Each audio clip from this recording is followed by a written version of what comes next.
ได้พระโพโจประกาศว่าท่านโนคานนักอาจเจ้าหญิงญาติเจ้าจูงแยดยิงไปดังเข้าไข่กล่าวแล้วเจ้าหนอแก้วท่านลงทำก็นาดำเข้าไกลแล้วยอมมือไหวกุนปอกุนน้องหนอมันดาก็เข้าไปแห่บอดเจ้ากาบเอาตาโนกาไว้วาดโยกแล้วแยดยิงไปโลกตาโนไว้ว่าวองขึ้นสู่ของไปบนพัดเวียนวนจัดใจปาทักษิณควายปุเล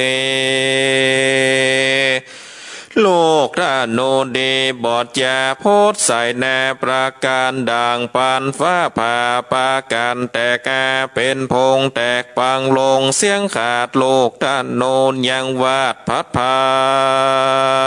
นไปถูกดอยจันปากกวางดอยแตกมั่งกระจายแล้วพันไปปอกเต้ามาสู่ที่เก่าเดิมตีหนอมุนีติไว้กรรมธโนไว้บัดเดียวและแนเตจนาอันว่าคนตั้งหลายมวลหมู่อันเฝ้าอยู่หลายลามเต็มสนามโจนดาวพองของเป่าใครจาว่าเกิดมาปอเท่าสิ่งดังได้เล่าบอกเคยการแล้วปากันไปไกลเอาดอกไม้เตียนคำไปวางตำตอดนาเจ้านอนลาโมเนต่างอันโจเลกมเก่าแล้วบอกเราใครจะว่าข้าแต่เจ้าบุญแน่น้อยนาดมีสามาธาอาจเด่นเลบุญเจ้ามีหมักตาคนโหนมเท่าโลกาบ่มีไผ่แม่เพียบได้จุ่มไผ่ใต้ยิงใจต่างมีใจใหม่ข้ามเจ้าหวังเปิ้งเจ้าบนเลืองอยู่สาวเวยเมืองไปแน่เหลือตัวฟ้าแดนไกลจุมเจ้าไตไผ่น้อยต่างกล่าวถอยขีดยานยอมือสาก้มเก่าไว้หนอเจ้าจุคนตาสาเมงขาเนนายขานานั้นใส่ตนเต้ายศใหญ่โอตมผ่านลาจาก็เข้าไปแขบอดจากอดเจ้านอดและโมนีจากรรมเดตันต่อวันดุราเจ้าน้อยนอตาลงยานบุญสมปานไหลหลากเลติมากเลื่อนลายปอนยังหมายบอดแล้วว่าเจ้าตนแก้วโมนีบุญเจ้ามีบอดลอยกันว่าหินก้อนใหญ่ก้อนนี้แต่ก้อนกี้นั้นมาจุ่มโยธาหนุ่มเท่าปันคนเล่าเป็นไม้แวดล้อมใหญ่หลายแหล่โยกบ่อแป้ดินเลเจ้าบุญมีน้อยนอจูงโยกพอเล็งหันนอก็จันน้อยนาดฟังตาวราชไข่เจ้าว่าเกิดโยกินผ่าก้อนใหญ่ก็คาเน่งควายปิดจาดหลัดนาว่าแต่ปางหลังมานั้นเล่าพระพุทธเจ้าจุดตนสร้างกุศลมากวางปั้มเพ่งสร้างปานหลับมีก็อธิษฐานดีโอกาสบ่เว้นขาดกันมาการปิดจาดหลัดนาเมียนควายก่อนย่อมือไว้อธิษฐานจะวอนวานกลมเก่าว่าบุญก่อนเก่าพังลังคาสั่งยังมีมากบอกกาภาคไอ้นี้แม้นว่ามีแล้วโสดขอมาโพดเร็วไวเกิดข้าไปสุดลอดได้เป็นยอดศาสดาอันว่าหินศิลานิสัยคือขายกใดเด่นเลนอโมเนยอดซอยจะกล่าวถอยอธิษฐาน จะวอนวานเมียนขาดกอดยายบาดไปแขนยังศิลาก้อนใหญ่ปาตักสินควายสามหนนอตอนสะปนบอดจารีบกำกวานศิลากำไปแม่ยอเตียวเป็นดังยิ้วยองใหญ่ยอกินไปติสาเจ้าปัจจาหนุ่มเท่ากันนอพระเจ้าโมนีมีฤทธิ์หลายแหล่บ่เว้นแว่คนใดต่างเลวไว้ขับไว้กล่าวจานใจว่ากลัวบุญก็มีกันแหละนาเมื่อนั้นเต้าโอตมพันลาดหันเจ้าน้อยนาดนั่นสายโยกกินได้ไปมาก็เข้าไปแขนนอนนากอดนอพระเจ้าถ้าลงตามแล้วไข่กำกล่าวตอยว่าดูราเจ้ายอดซอยจอมไตป่อมีใจหลายแหล่ที่เจ้าผ่าแป้ไพมานอันว่าเห็นเจียงขานนักอาจเจ้ายกญาติไปมากันเต้าจากกล่าวแล้วก็ป่าเจ้าหนอแก้วไปโซในที่อยู่เวียงใจแล้วจะไขโอกาสว่าคือนางน้อยนาดกินนาเรเจดสาวสันลีนอนลานุ่งยังพาผู้สาปาดับกาญาเมียนควายมาสู่ภาสัตว์ใหญ่ขอคำและนาตามาทางปากกาเซนโตสัทธาอาคาสันทาอันวาสาปัญโยพระพุทธเจ้าโตนั้นเป็นเกลาติโลกาจารย์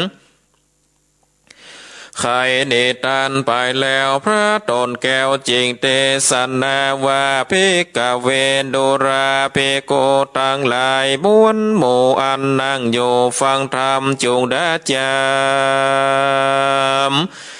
ติดต่ออย่าคือขาดคอบทใดส่วนวัดเต้าขอใจโอตุมพาลาดใดโอกาสกินยาคือราชาติดาหนอดเนาอันเป็นลูกเต้าของตน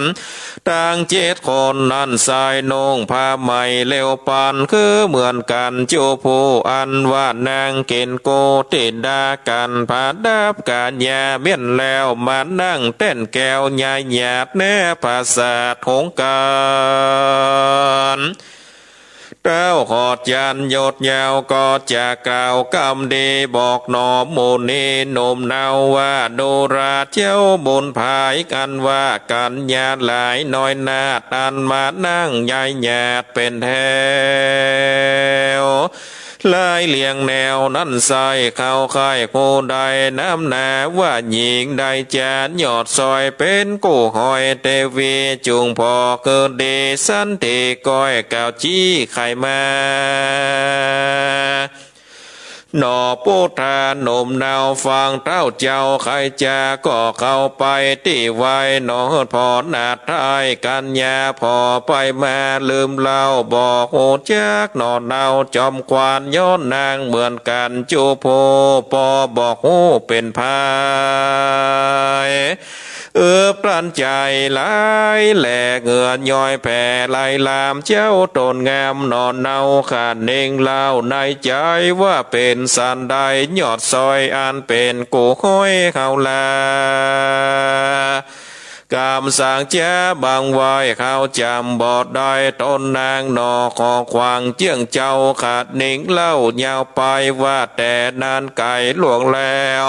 พระตนแก้วตาลงยานอันมาโพดสงสารโลกลากากได้ตกแก้มองผ่านก็อาทิทานขับไว้บอกเวทไว้เสียตนหาวได้ตาลนดังนี้สมควรที่เปิงแล้วบอกกาดแก้วอาทิทานนอโปติญาณยอดซอยเกิดขาก้อยในใจก็เลี้ยวไวกลมเก่าวอนวานเล่าใครจะว่าโซลานันโตพลโตเตว่าสังขารโยฟ ฟังดูลาเต็มเต้าอันอยู่ด่านดาวเวียงใจตั้งไปในไปนอกภาพดาวขอกสถานจงฟังสารล่ำถอยอันขาดน้อยไข่แจ่พิว่าปางหลังมาหลายจาดขาบ่อไม่มาดมัวดำหลีกเว้นกำหยาบจ้า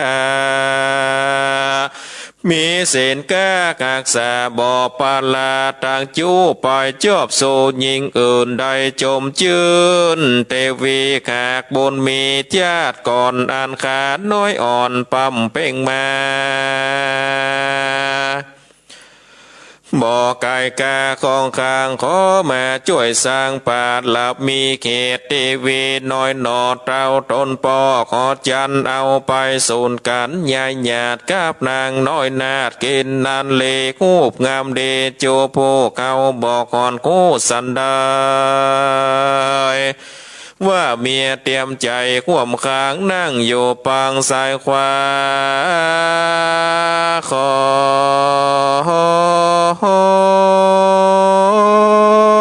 เทวาเทพเต้า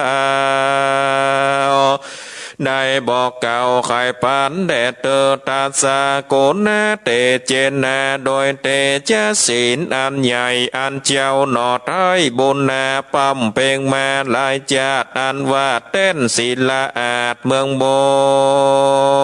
นก็บันดลกาดางคอนแข่งข้างสาเมอเกณฑ์เต้าโคนอินบนกาดเล้งพอโลกลาโลกากอกหันกามตาเจ้งจอดว่าเจ้าน้อยยอดถ้าลงทามได้โตขำเอาไม้ต้นตันทายบอดจารีบวายหน้ามาสู่ในที่อยู่เมืองคนแล้วเนลามิตนไว้วาดที่กลางอากาศนันน้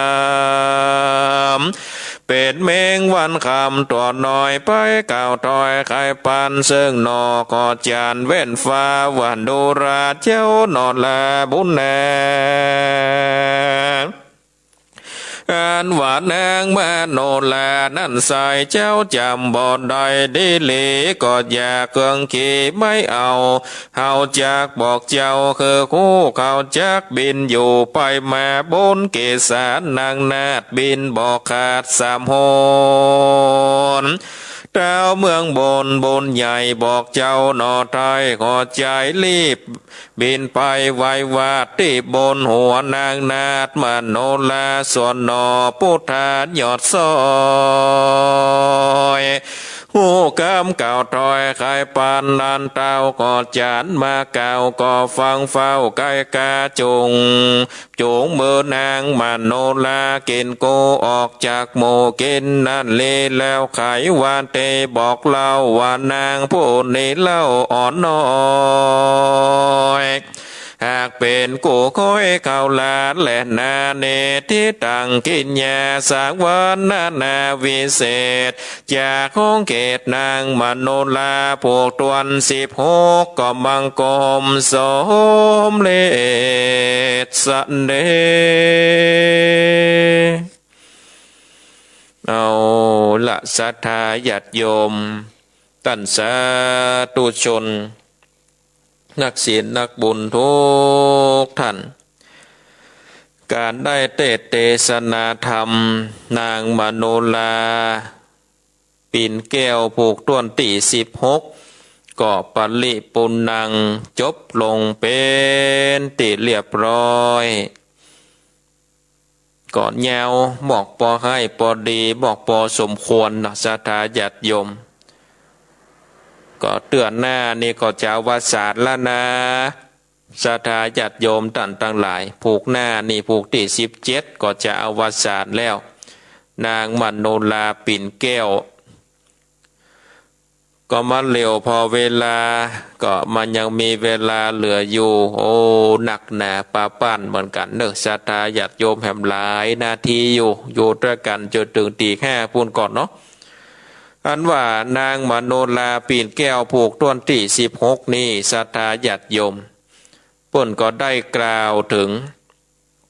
อย่างนางมโนลาเนาะอยู่ในพังกาปราสาทแล้วนี่ก็ได้ เสนาอามาตย์หรือว่าพญาอุตุมพราชก็คือนางกัญญาเนี่ยได้นำเอาหม้อน้ำไปตักน้ำมาคือนางอาบสละสลงคือได้ขายจากเสนียดจันไรเนาะสิ่งที่มันบัดนี้บางงามที่มาในเมืองคนนี่ปิกไปในเมืองในเขาไกลลาดหมดแล้วก็เลยได้นำเอาน้ำนะไปก็ไปจับนะนางกัญญาคนสุดท้ายเนี่ยก็ได้ไปตักน้ำก็โดยอำนาจฤทธิ์แห่งเทวดาได้ตักน้ำแล้วยกหม้อน้ำบ่ขึ้นศรัทธาญาติโยมก็เลยไปสัตตาการเจ้าสุตนากุมารก็ขอให้เจ้าสุตนากุมารน่ะช่วยยกน้ำแบกน้ำมาคือกำหลังจากนั้นเนี่ยเจ้าสุตนากุมารก็เลยเอาแหวนเนาะเอาทำมาลงหรือว่าแหวนเนี่ยเอามาใส่ก้อยเอามาใส่นิ้วก้อยแล้วนี่ใส่นิ้วก้อยก็เลยได้เอาหม้อนั้นไปคือนางก็เอาอาบน้ำหม้อนั้นเมื่ออาบน้ำแล้วนี่ศรัทธาญาติโยมแหวนก็ตกใส่เนื้อตนนางมโนลานางมโนลาก็หานแหวนก็คิดว่าโอ้เป็นแหวนของเจ้าสุตนากุมารนี่นางนี่ไปได้ที่ไหนมาก็เลยห้องนางกัญญาที่ไปตักน้ำเนี่ยมานางกัญญาคนนั้นก็เล่าตั้งแต่เก้าสุดปลายนางมโนลาก็ดีอกดีใจศรัทธาญาติโยมต่างหลายเนาะดีอกดีใจว่าโอ้บัดเดียวนี้นี่อ้ายสุตนากุมารเนี่ยโอ้มีความฮักข้าเป็นว่าได้โตยมาหาข้าถึงที่เขาไกลลาดนี่ผ่านอุปสรรคนักหนาป้าป้านจนถึงมาถึงบ้านถึงเมืองก็เลยดีอกดีใจศรัทธาญาติโยมต่างหลายเมื่อดีอกดีใจแล้วก็โอ้เกิดเตืองเลยเนาะใครหันหน้าน้ำตาก็ปังลงเพื่ออะไรน้ำตาปังลงแล้วนี่นางผู้เป็นแม่เนาะนางเทวีผู้เป็นแม่ก็ว่าโอ้ลูกเขยปิกบ้านปิกจองมาอยู่บนปังกาปราสาทที่นี่มันบ่ม่วนบ่สุขอะอย่างจะได้กะนี่อย่ามาให้นี่นางมโนลาก็บอกว่าโอ้แม่เป็นเจ้าเขยข้ากึดตึงหาเจ้าสุตนากุมารนะแม่เขยกึดตึงหาผัวข้าบัดเดี๋ยวนี้นี่ผัวข้านี่ได้ขึ้นมาหาข้าที่บ้านที่เมืองดีแล้วโอ้อันกะไหนอยู่ที่ไหนตั้งใดโอ้แม่จะไปเดือดเนอะอู้คือแม่ฟังบ่ได้อย่างนี้โอ้ไปได้จะได้แม่หูแม่ก็บ่สามารถที่จะตัดสินใจกับฮือนางได้ก็กรรมนี่ไปบอกคือเจ้าอุตุมพราชเลยเจ้าอุตุมพราชได้ยินได้ฟังดังอันแล้วก็โอ้เป็นว่าอันกะเป็นว่าเจ้าสุตนากุมารมานี่กะไปไหนคนใดปาไปพอลุนี่ก็เลยไปหาลูกก็ไปสอบถามว่าโจเป็นลูกเต้าเล่าหลานไผเป็นลูกไผตั้งใดลูกตั้งใดมาอยู่ที่นี่เนาะสอบถามศรัทธาญาติโยมต่างหลายเนาะสอบถามแล้วนี่ก็บอกก็หูว่าโอ้เป็นลูกของเจ้าฟ้ามหากษัตริย์ชื่อสุทนากุมารก่อนที่สู่จะปะลูกของข้านี่จะต้องทดสอบให้ก่อนเนาะผ่านด่านทดสอบให้ก่อนว่าจะเป็นคนมีบุญก็เนาะจะเป็นกู้กับนางมโนลาแต่ก็สู่เนี่ยแหม7 วันข้าจะนัดเจ้าสุตนากุมารเนี่ยมายกยังธนูแล้วก็ยิงกันว่ายกได้ยิงได้นี่ข้าก็จะเชื่อว่าเป็นกู้แต่ซึ่งบ่มีภัยที่สามารถยกได้ศรัทธาญาติโยมท่านต่างหลายธนูนี่นะบ่มีภัยที่จะสามารถยกได้ยิงได้เจ้าสุตนากุมารก็ตั้งสัจจะอธิษฐานนะเนาะว่าโอ้กันว่าข้านี้เป็นกู้ของนางมโนลาแต่ขอให้ข้ายกได้ยิงได้ตามกรรมกรรมปรารถนาการว่า7 วันมาแล้วศรัทธาญาติโยมคนทั้งหลายมาเต็มท้องสนามหลวงลง มาเต็มโคงหลวงปดโตมากัดอดเอามาตั้งแก่มาตั้งหนุ่มตั้งเต้าตั้งเด็กน้อยใจยิงมากันหมดอะมาพอว่าจะสามารถจะเงี่ยได้ก่อการว่าถึงเวลาแล้วเนี่ยเจ้าสุตนะกุมารก็ย่อมือไหว้กุลพระแก้วเจ้าทั้งสามประการเนี่ยสตายติว่าตะเกียรติเฮากล่าวกัมพูชาพระพุทธพระธรรมพระสงฆ์นะเอาพระพุทธพระธรรมพระสงฆ์เป็นที่จังที่เปิ้งเอากุลพ่อกุลแม่เป็นที่จังที่เปิ้งเอากุลครูบาอาจารย์เป็นที่จังที่เปิ้งว่าขอคือการยิงในครั้งนี้ประสบความสำเร็จการได้ตั้งอธิษฐานแล้วศรัทธาญาติโยมท่านทั้งหลายโอ้ยกได้ยิงได้ลูกธนูนะไปจนใส่ดอยภูผาแตกฟุ้งแตกจะแตกสายศรัทธาญาติโยมท่านทั้งหลายโอ้คนทั้งหลายก็ตื่นเต้นนะเนาะว่าโอ้อันตั้งแต่เกิดใหญ่มานี่ก็กำลังหันเนี่ยคนยิงธนูใหญ่หลวงนี่ได้ดอยแตกดอยฟุ้งหมดเลยโอ้โตตื่นตาตื่นใจเนาะก็โตปากันสรรเสริญนะปากันสรรเสริญเจ้าสุตนะกุมารว่าโอ้เป็นคนมีบุญแต่หลังจากนั้นนี่ก็ยังบ่แล้วใจเถอะเจ้าโอตุมพระราชก็ว่ายังมีหินก้อนหนึ่งเนาะยังมีหินก้อนหนึ่งนี่เป็นหินบาสามารถไผจะยกได้หากวัดตันนะมีบุญเป็นกู้ของนางมโนลาฮักนางมโนลาแต่ขอยกหินเนื้อพอกำลกนี่เจ้าโสตนากุมารก็บาดจ้างใจเนี่ยได้เนาะเปิ่นลองก็จำเป็นนะกะได้ยอมือไหวไปมือสาเทวบุตรเทวดาแล้วก็ยกติ้วในชะตาญาติโยมหินก้อนนี่บ่มีไผสามารถที่จะยกได้เจ้าโสตนากุมารติ้วแขนเดียวเนาะแกว่งไปแกว่งมาพออย่างติ้วอันยังว่าติ้วหมอนยังว่ายกนิ้วเนี่ยโอ้เบาหยงหรอกชะตาญาติโยมเบาตรงหยงเนี่ยชะตาต่างหลายก็เกิดใจเนี่ยเป็นคนมีบุญนะศรัทธาญาติโยมอย่างก็ง่ายเนาะเทวบุตรเทวดาก็ได้สรรเสริญศรัทธาญาติโยมหลังจากหานดังอันแล้วก็ยอมรับว่าเจ้าสุตนะกุมารนี่เป็นผู้มีบุญก็เลยจับปาเอาเจ้าสุตนะกุมารไปพอแต่มีข้อแม้ว่าจะต้องเลือกเพื่อได้ว่านางมโนลาได้เป็นคนใดเอาผ้ามากึดมาเกิงโมแต่ศรัทธาญาติโยมต่างหลายแล้วก็มันแยงพอเนื้อพอตนพอแข่งพอแขนเอาว่านางมโนลาได้เป็นคนใดก็เลือกเอาบ่ฮู้ได้หันหน้าโตจะเงี้ยอย่างใดเนี่ยเนาะคนเหมือนคนอย่างเนาะศรัทธาญาติโยมเอานางกัญญาเนี่ยเอานางกัญญาตั้งหลายมาวังมาบังผ้าเนาะมาบังผ้าแล้วก็จะเงี้ยจะใดเนี่ยคนใดเป็นนางคนใดเป็นนางมโนลาพอแล้วก็เป็นแขนไม่ยิงปะตกปัดเสียงอดโตจะเงี้ยจะใดเนี่ยกลับละเนาะก็เลยไหวยอมือไหวหาเทวบุตรเทวดาสุลานันโตพลโตเทวสังขโยอย่างในธรรมเพิ่นว่าตะเกียศรัทธาญาติโยมในธรรมเพิ่นว่าตะเกียขอเทวบุตรเทวดาเนี่ยมาช่วยข้ากำเตอข้านี่บ่ฮู้ว่านางมโนลาคนใดนี่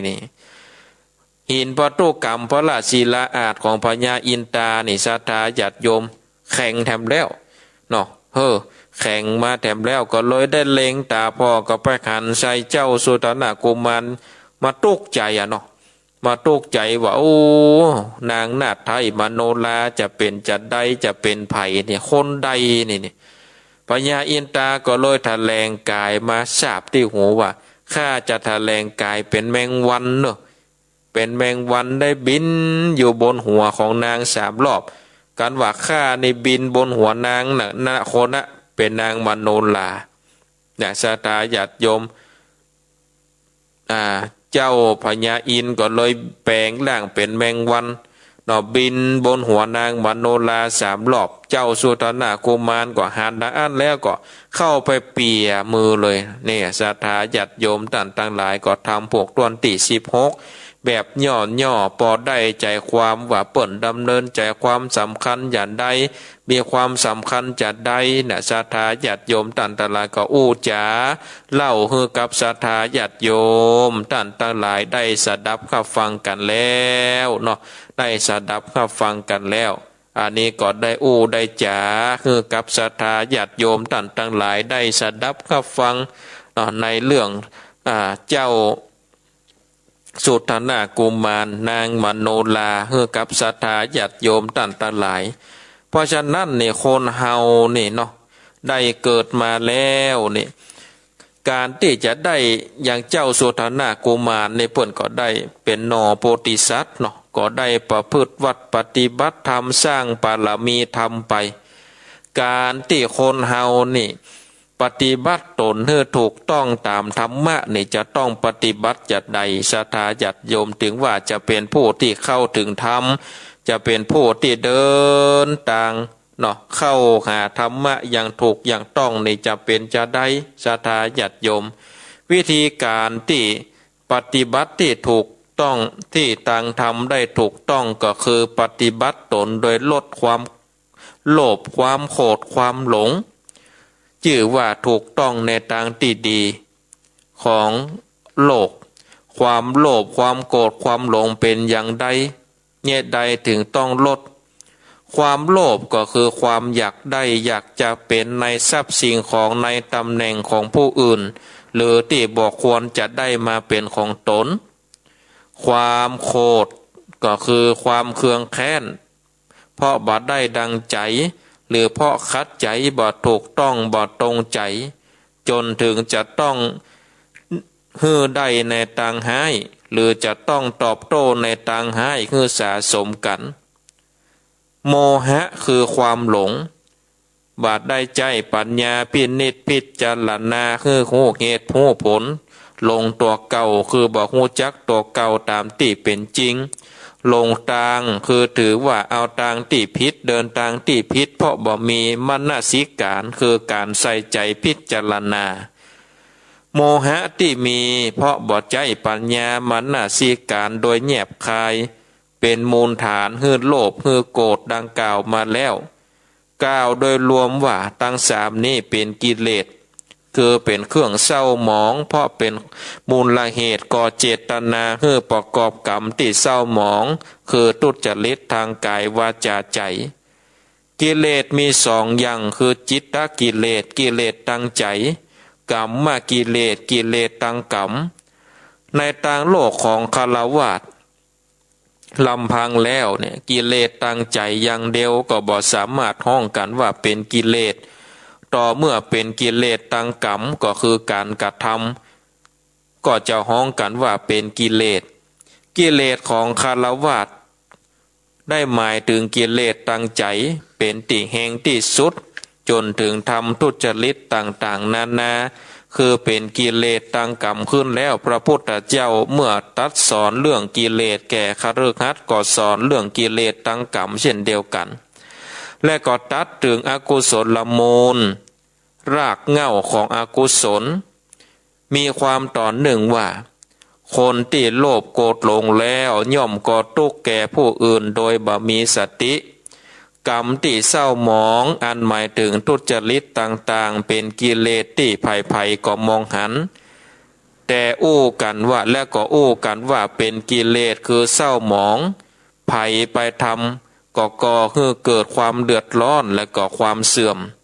แม่คนที่ทำทุจริตเองก็ต้องซ่อนทำต้องพยายามกบเกินแก้ตัวหรือลบหนีก็เพราะหูว่าพิษเพราะหูว่าบาดีความหูนี่ก็คอยหลอกหลอนจิตใจรบกวนจิตใจของตัวเก่าอยู่เสมอทำให้บ่มีความสุขเพราะคนที่เกิดมาเป็นมนุษย์โดยทั่วไปย่อมมีระดับจิตใจสูงพอที่จะสำนึกในความผิดชอบชั่วดีอยู่ตามสมควรเมื่อจิตใจเศร้าหมองบ่ผ่องใสร่างกายก็เศร้าหมองหมดสง่าราศีเป็นกิเลสฉะนั้นวิธีที่ปฏิบัติที่ถูกต้องบอกว่าในทางธรรมโดยตรงหรือในทางที่ดีของโลก จึงอยู่ที่การปฏิบัติคือการลดความโลภความโกรธความหลงบัดใจปฏิบัติเพื่อการเพิ่มมีความโลภเพิ่มมีความหลงเพิ่มมีความโกรธแถมกรรมหนึ่งก็คือว่าตัณหามักที่จะโอ้ในภาษาไทยว่ากิเลสตัณหาเพราะคำว่าตัณหาแปลว่าความทะยานอยากความดิ้นรนใจเพื่อที่จะได้สิ่งที่ชอบใจจะเป็นไปตามที่อยากจะบ่เป็นไปอย่างที่ชอบบางเตื้อก็แปลว่าความอยากเท่าอันฟังดูก็คล้ายๆกับความโลภถ้าแปลตัณหาว่าทะยานอยากก็คล้ายจะแห่งกว่าความโลภแต่ถ้าแปลภาษาโดยศัพท์ตามธรรมเป็นการยากที่จะหาธรรมจะหากรรมเพื่อตรงกับความหมายตรงกันได้ก็ต้องอาศัยการอธิบายการได้อธิบายความหมายคำว่าโลภมาแล้วตะกี้อาตมาภาพได้อู้ว่าโลภหมายถึงอันหยังส่วนคำว่าตัณหานี่ศรัทธาญาติโยมท่านทั้งหลายก็หมายถึงความอยากที่มีวิสัยเป็นของโลกเมื่อเป็นโลกุตละเหนือหรือว่าพ้นจากโลกก็จะสิ้นตัณหาพระพุทธเจ้าได้ตรัสไว้ว่าโลกอันตัณหาก่อขึ้นและพระอานนท์ก็ได้กล่าวว่าพระผู้มีพระภาคเจ้าตรัสว่าพึงอาศัยตัณหาละตัณหาเสียท่านพระอานนท์อธิบายไว้ถือเอาแต่ใจความย่อๆว่าคิดปรารถนาว่าถ้าผู้ที่มีชื่อนี้ได้บรรลุวิมุตติแล้วเมื่อใดจักได้บรรลุฉะนั้นในวิสัยโลกทั่วไปก็ยังมีและอาศัยตัณหาเพื่อก่อสร้างความดีแต่ถ้าเป็นความอยากในทางที่ผิดก็มีโทษแต่ถ้าแหงจนถึงเป็นโลภที่ทำให้เป็นทุจริตก็เป็นกิเลสที่จะต้องปฏิบัติลดลงทั้งถ้าเป็นทาสของตัณหาก็จะเดือดร้อนบ่มีความสุขอย่างเช่นว่าเมื่ออยากได้นักอยากได้เท่าใดบ่พอหรืออยากดีนักเกินไปก็กระเสือกกระสนเพื่อทำงานเกินกำลังทีแรกบ่ได้กึดอันอย่างที่จะทำทุจริตแต่ความอยากใหญ่อยากโตอาจชุดลั่งไปเพื่อทำได้ก็ต้องลดลงเหมือนกันเพื่ออยู่ในระดับที่พอดีลดลงได้จึงจะเป็นไทยแก่จิตใจของตัวเก่าและมีความสุขวิธีที่ลดความโกรธความโลภความโกรธความหลงคือหัดใจปัญญาเพื่อให้เกิดความหูดีหูชั่วการได้ใส่ใจพิจารณาโดยแยบคายคือโดยเหตุผลที่ประโยชน์ในอำนาจของความโลภความโกรธความหลงปัญญาที่จะหัดใจพิจารณาคือหูดังนี้ทุกคนย่อมมีอยู่เป็นพื้นน้อยหรือมากแต่ถึงจะมีน้อยหรือนักสัตว์กว่าสัตว์เดรัจฉานสัตว์เดรัจฉานบางพวกอาจจะมีความหูอยู่พ่องดังที่จะสังเกตได้จากกิริยาของแมวในขณะที่ลักป่ามีอาการซ่อนเจตนาเช่นว่าทำเดินซ่อนไปหรือหมอบที่อยู่เฉยๆเหมือนบ่เอาใจใส่ในท่าแล้วก็กล้าป่าวิ่งหนีไปโดยเร็วกิริยาที่แสดงออกของแมวอย่างอี้แสดงว่าแมวหูว่าป่าเป็นสิ่งที่เจ้าของหวงและก็การที่ทำนั้นเป็นความผิดก็ต้องฝังหนีเมื่อแมวยังหูว่าผิดคนเฮาฉะไหนเลยบอกหูว่าทำผิดคนย่อมหูได้ดีกว่าแน่นอนแต่คนที่ทำชั่วทำผิดมักบัดใจความหูหรือบัดใจปัญญาพิจารณาเมื่อเกิดความหูไปใจความโลภความโกรธความหลงหรือกล่าวแห่งในหนึ่งว่าถูกความโลภความโกรธความหลงที่ในใจคือทำส่วนความหูบ่ได้ใจน่าจะเป็นเพราะมีกำลังอ่อนกว่าดังตัวอย่างว่าใจหนึ่งเกิดว่าจะทำทุจริตแต่แถมใจหนึ่งเกิดว่าอันนี้เป็นความชั่วความผิดบดีอย่าไปทำแต่ใจที่เกิดว่าจะทำแย้งว่ามัวกลัวผิดก็จะตุกอยู่อย่างอี้ทำดีบาหันจะปอใจปอกินสักเตื้อถ้าใจที่เกิดว่าอยากล่ำอยากรวยทางทุจริตก็คือความโลภนี่ได้แรงกว่าก็เป็นฝ่ายชนะผลก็คือทำทุจริต ถ้าใจที่หูพิษชอบได้แรงกว่าก็ชนะผลก็คือบัตธรรมทุจริตฉะนั้นวิธีที่ปฏิบัติที่ถูกต้องคือปฏิบัติเสริมกำลังเพื่อแก่ความรู้ในความดีความชั่วโดยการเพิ่มพูนความรู้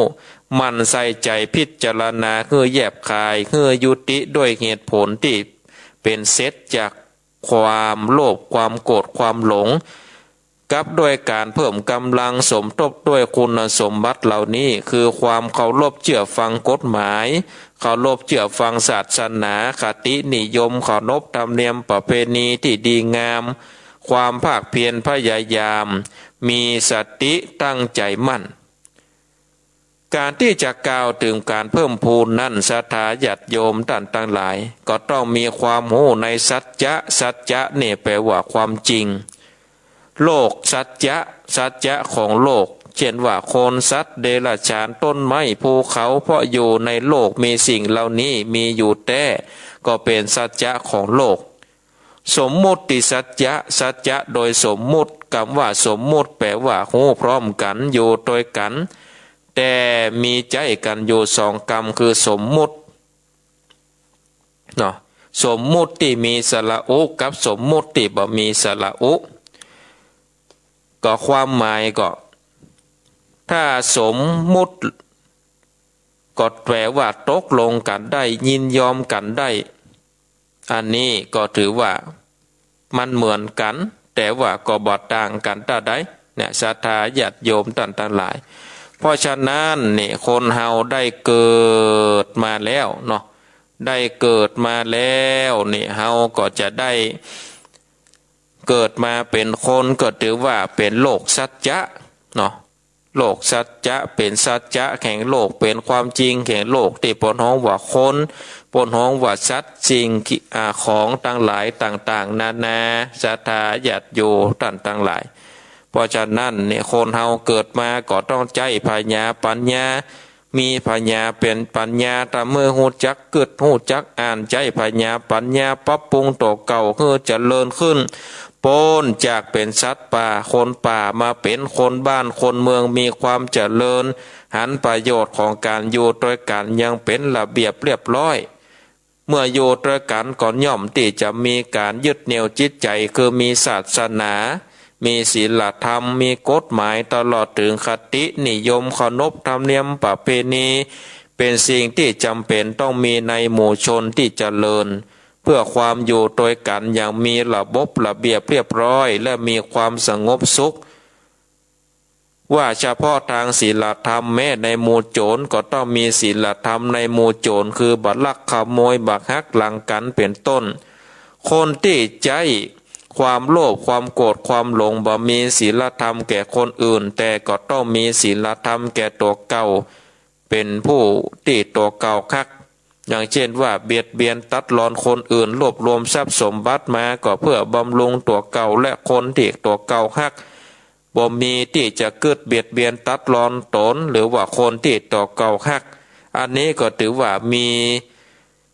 มีศีลธรรมแก่ตัวเก่าแต่บ่มีศีลธรรมแก่คนอื่นเพราะฉะนั้นศรัทธาญาติโยมท่านทั้งหลายการที่เขานี่จะได้ปฏิบัติถูกต้องตามทำนองของธรรมก็คือว่าการได้ลดละเลิกเนาะการที่จะได้ลดละเลิก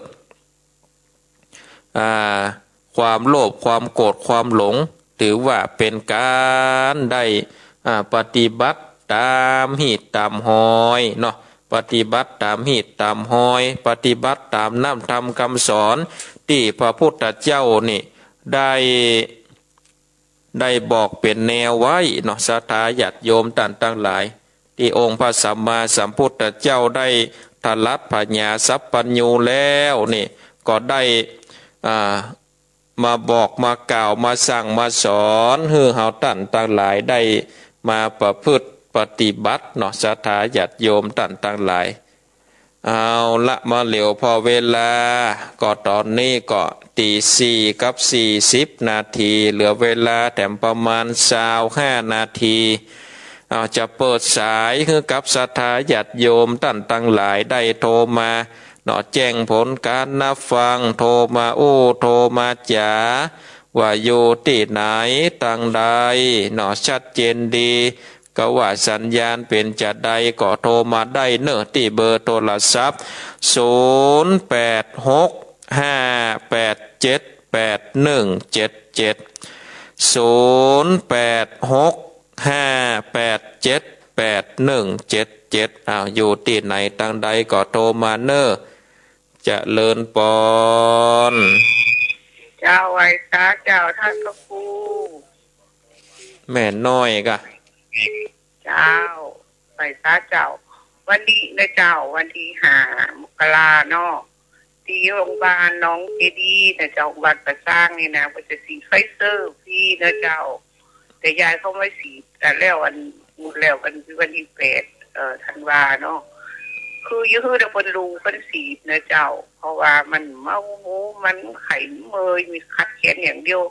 ยายเขาปิกมายายยังมายุ่งผ่าอีกการกันรู้นะเจ้าเนาะพอจะอ่านนะเจ้าอีดูหมออีดูวันพยาบาลนะเจ้าทำให้ได้สีปกตินะเจ้าไฟเซอร์เกินนะเจ้าฟรีนะเจ้าตัวอีนะเจ้าไว้ตาเจ้าโมทนาบอกข่าวเล่ากันไปเนาะรับแม่น้อยกัดนัดเจริญปอนครับไว้สาครับท่านพระครูพ่อน้อยบุญปันโอ้สวัสดีปีใหม่เด้อท่านพระครูครับสวัสดีปีใหม่ครับผ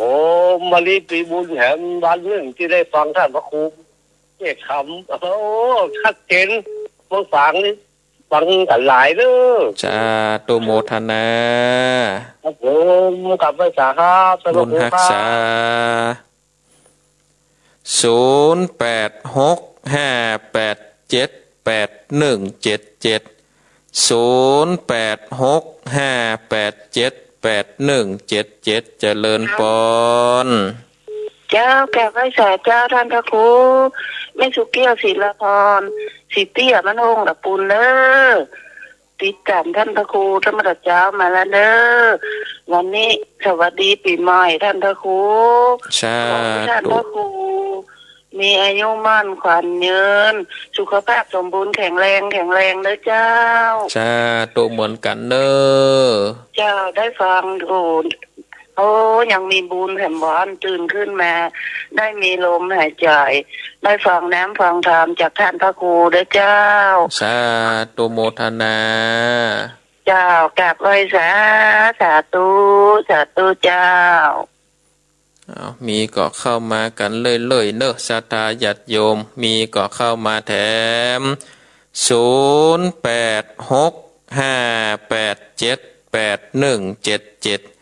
0865878177 เจริญปอนไว้สาท่านพระครูครับจากต่างได้นี่ปอนานประเสริฐบรรณาแดงเพื่อหน่อยนานครับปอนานประเสริฐครับเทศกับหม่อนดีเข้าใจดีเข้ากินใจดีเนาะฟังแต่เจ้าแล้วเนาะปอนานเนาะเข้าของแต่เจ้าเข้าโอ้เขาแล้วผมก็โทรบทติเข้าบัตรดานสกรรมนี่เนาะเข้านี่โทรไว้ก่อนแต่กันเองนี่บุญปาราบีนี่ได้ครับได้หูได้หันแล้วได้ฟังนกพันได้ฟังเหมือนเสียงปลาโอ้หม่อนดีครับนอกเทศกับหม่อนนี่ถ้าเราไปดูฟังกันไปเรื่อยๆเนอะครับขอให้ท่านพระครูอยู่เย็นเป็นสุขอายุมันยืนยาวเป็นลมโพลมใจแก่ประสบการณ์ต่อไปวันนี้อันก็ชัดเจนที่เขาฟังอย่างเราเขาเข้าใจง่ายครับสาธุฟังกันไปเรื่อยๆเนอะปอนานเนอะ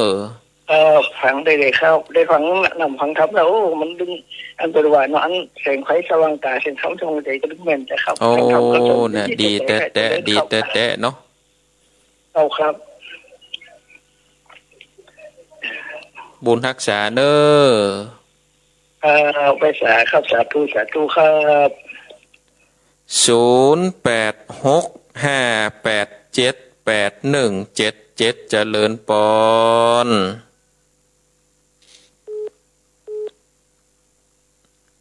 เจริญปอนอันนี้บ่าวโอ้ก็ขออนุญาตรับสายใหม่เนอะเจ เจริญปอน 08อันราชการเจ้า จากที่ไหน แม่อยู่วันหนองคายหนองตองเจ้า หนองไข่โอ้นี่บัดใด ก็หลายเดี๋ยวนัดเจ้าว่าจะไปเอวที่วัดตู้ก็ได้ไป เอ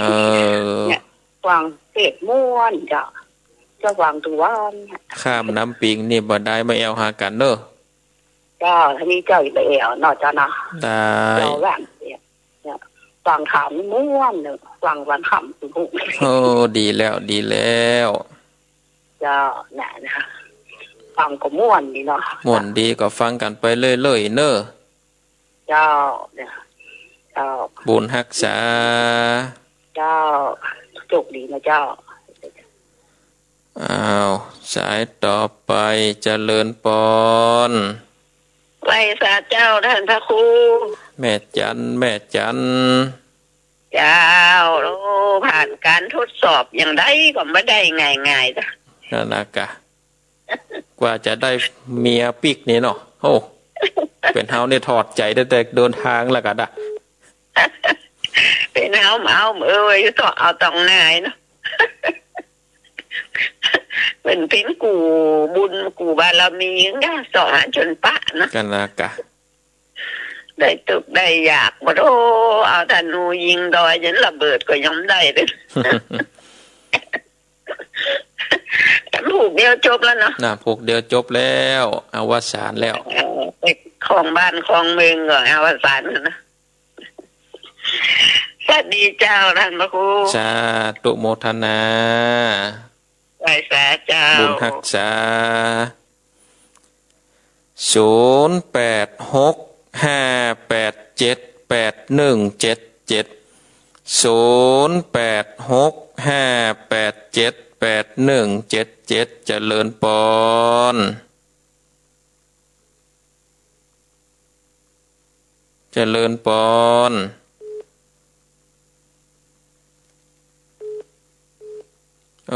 อันนี้บัดได้ยินเสียงก่อนเด้อเอาฮับสายใหม่เจริญปอน ครับไว้สาท่านพระครู ป่อบุญตัน ท่านแม่ ฟังแต่เจ้าแล้วเนาะ ครับก็ถูกใจในวันนี้นะธรรมะของท่าน สาธุ กำลังใจในท่านเนอ ฟังกันไปเรื่อยๆเนอ ครับกำลังใจ สาธุบุญรักษา ไว้สา 0865878177เจริญปอน ก็เดินเอาข้ามสายใหม่เจริญปอ เจริญปอนยายพรกะ เจ้า ชัดเจนดีก่อยายพร เจ้าโอ้พังแต่เจ้ามาดัก วันนี้บัตรลับละเนาะวันนี้เนาะ ได้รับเลย วันนี้บัตรลับเนี่ยฟังสุดวิทย์เนาะ แข่งชุดนี้เราจะจบเลยหรอใช่จะจบแล้ว อากาศแห่งพวกเดียวจะจบแล้วนะ เจ้าก็วันผูกขึ้นสามบุญขึ้นด้านในนี่ อันกะ เจ้าจะทำบุญด้านขึ้นด้านในวันผูก ดีแล้วดีแล้วอยู่ดีมีสุขเนอะ เจ้าพระครูเยอะตื้อลุงยองอ่ะ ใช่ ฟังจะเน้นรักมาแล้วแต่คืนแล้ว ฟังหมดแต่คืนแล้วฟังก็ตนก็โองอ่ะเนาะ เจ้ามาเดี๋ยวเนี่ยเด้อ ใช่ตุฟังกันไปเรื่อยๆนะยายพรเนอะ นมัสการ ใช่ตุ ดูถือใบ เหมือนกันอยู่ดีมีสุข ดีมีสุขเนออายุร้อยชาเนอะพระครู ถ้าร้อยเช้าไปไหนได้นี่เอากะร้อยเช้าไปไหนมันได้มันแค่ได้นะ ผมนี่กำลังเข้าอยู่นี่ เอากันเนาะ70 90เนี่ยแข็งแรงอยู่นี่สาธุโมทนาเนอะ เจ้านมัสการเจ้าสาธุ 70 80เด็กโทรศัพท์ได้อยู่ในสุดยอดราคาเนาะเจริญปอน นมัสก อันเจ้าทางพระครูเมนบัวอำเภอเชียงหนาแม่บัวเนาะเจ้าทางพระครูอยู่นะชัดเจนเด่นเนาะแม่เนาะเจ้าชัดเจนดีเจ้าแต่ว่าทางครูเจ็บคอหายอะไรนะอันนี้ด้านพ่อครูอาจารย์บรรยงเนี่ยเสียงตาเจ้าเนี่ยบ่หายเด้อนะอันนี้คนละตนกันเนาะเอาสาธุโมทนาเน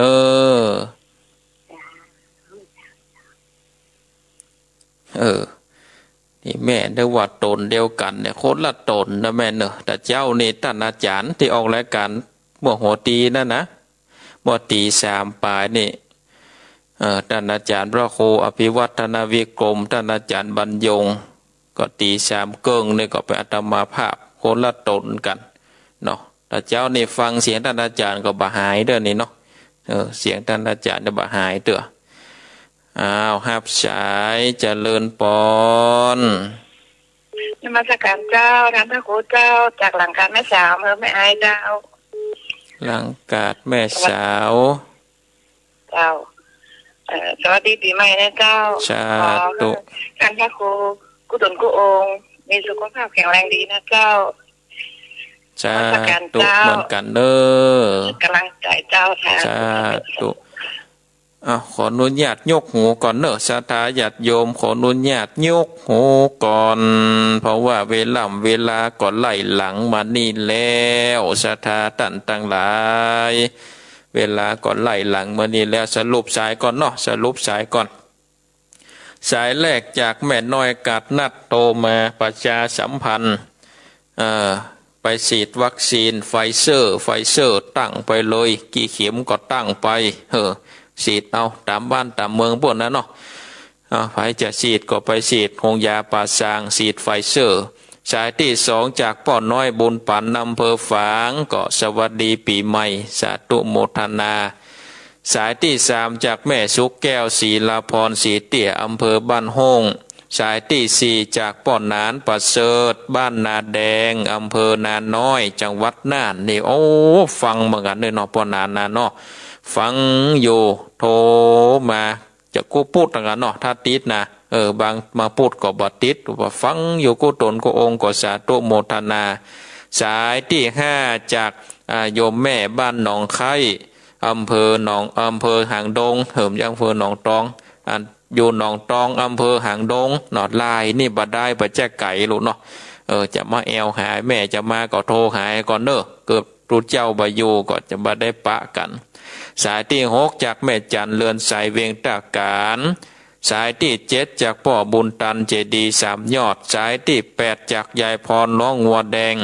สายที่9จากแม่บัวอำเภอเทิงจังหวัดเชียงรายสายสุดท้ายสายที่10หลังกาดแม่สาวอำเภอแม่อายก็สาธุอนุโมทนากับศรัทธาญาติโยมทุกท่านที่ได้เข้ามาฟังอย่างรายการมรดกธรรมพื้นบ้านล้านนาก็สาธุอนุโมทนาก็ปะกันทุกวันพุธเวลาตี3:30 นาทีถึงตี 5อยู่ด้วยกันไปอยู่เป็นกู้เป็นกิมกันไปเนาะศรัทธาญาติโยมท่านทั้งหลายเนาะมีศรัทธาฟังอาตมาก็ได้มาเทศธรรมก็ว่าถ้ามีศรัทธาฟังก็อาตมาไปได้มาเทศศรัทธาญาติโยมก็อยู่เป็นกู้เป็นกิมต่างคนต่างก็เป็นกำลังใจซึ่งกันและกันไปเนาะไปตอนใดก็กลัวโลกไปตอนใดก็กลัวติดก็เอาวิทยุเป็นกู้เป็นกิมเอาละเนาะศรัทธาญาติโยมท่านทั้งหลายวันนี้อาตมาภาพก็จะขอนำเอารายการมรดกธรรมล้านนาได้ลาจากศรัทธาญาติโยมท่านทั้งหลายไว้เพียงเท่าอี้ก่อนเนาะวันพุธหน้าหากว่าบัติดศาสนกิจบัติดการติดงานต่างใดก็ได้มาพบกับศรัทธาญาติโยมท่านสาธุชนนักศีลนักบุญทุกท่านวันนี้ขอนำเอารายการได้ลาจากศรัทธาญาติโยมท่านทั้งหลายไว้เพียงเท่าอี้ก่อนขอสวัสดีปีใหม่กับศรัทธาญาติโยมผู้ฟังทุกท่านเนอะ มาปั่นปอนอวยพรเฮือจ้าไปหน่อยก็เป็นหยังเนาะมันบ่ได้ปะกันเนาะศรัทธาญาติโยมในปีใหม่หรือก็ขอให้ทุกท่านทุกคนมีความสุขมีความเจริญนึกคิดสิ่งใดก็ขอคือสมดังความมุ่งมั่นปรารถนาสมดังกำมุ่งมั่นปรารถนาเหมือนกันทุกท่านทุกคนเทินอายุวันโนสุขังพลัง